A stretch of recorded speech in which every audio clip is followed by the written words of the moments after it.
The most powerful thing you can do on your birthday is nothing at all. Imagine the scene. Your phone is buzzing with notifications. Everyone is asking, so what's the big plan? But you're just sitting there, enjoying a quiet coffee, treating it like any other Tuesday. To the world, you look like a ghost in the generational machine, someone who refuses to follow the social script. Society acts like if you don't blow out candles or post a smiling photo, you must be broken. But what if your refusal to celebrate is actually a sign of a more evolved mind? Today, we're going to look at the deep psychology of why some of the most resilient people choose to stay silent on their big day. It's not about being lonely. It's about a psychological shift that most people can't even imagine. Let's start with a group that life has taught to be cautious. Let me paint a picture for you. You are 9 years old. You've been counting down the days on your wall calendar for a month. You imagined the balloons, the cake, and the moment everyone gathers just for you.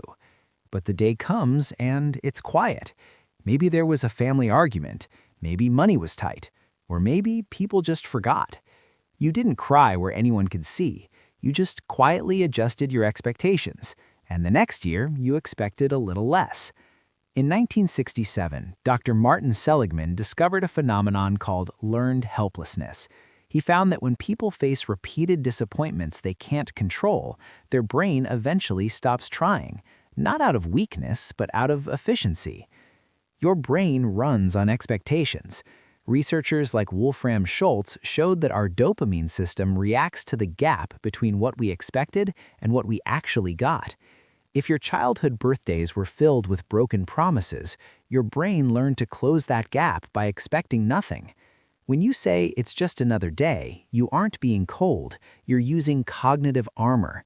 You've mastered the art of not letting a date on a calendar dictate your emotions. The second reason is even more profound. Most people use birthdays for external validation, a temporary hit of happiness from social media likes and public attention. But psychologists Edward Deci and Richard Ryan, self-determination theory, argue that the healthiest people are driven by intrinsic motivation.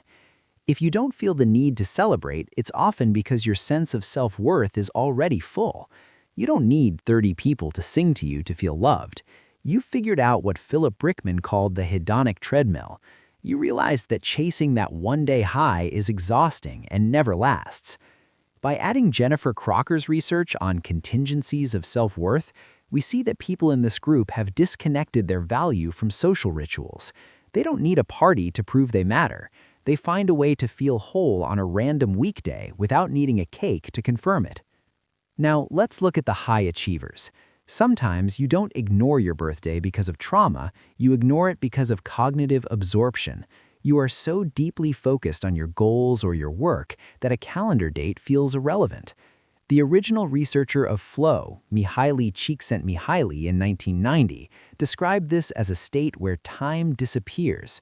When your brain is in this zone, social rituals feel like low-value data. Your mind is busy creating, solving, and building. For you, the joy of finishing a project is much higher than the joy of a party. This isn't being forgetful, this is goal-focused attention. Your brain has simply prioritized your purpose over a ritual.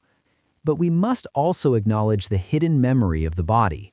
In 1961, psychiatrist George Engel identified what we call the anniversary reaction. Our brains are like biological clocks. They store emotional data tied to specific dates. Even if you aren't thinking about it, your body might remember a past loss or a moment of loneliness that happened around this time of year. For some, treating the birthday as a normal day is a way of staying in the present.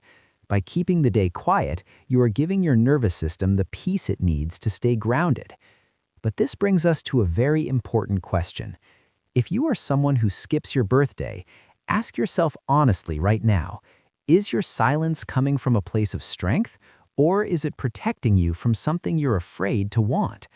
Are you truly free from the need to celebrate? Or are you just terrified that if you try, you'll be disappointed again? Is it freedom or is it fear? Only you know the true answer. If you are someone who prefers the silence, who doesn't need the fuss, and who feels perfectly fine being just another person on their birthday, Know this, you aren't broken. You belong to a quiet tribe of people who have found a way to be happy from the inside out. You don't need permission to feel whole. You already are. So I want to hear from you. Did you relate to the 9-year-old story? Is your silence built on freedom or fear? Let's have a real conversation in the comments below. And if you're ready to dive deeper into the science of the human mind, hit that subscribe button. The most powerful thing you can do today is just be you.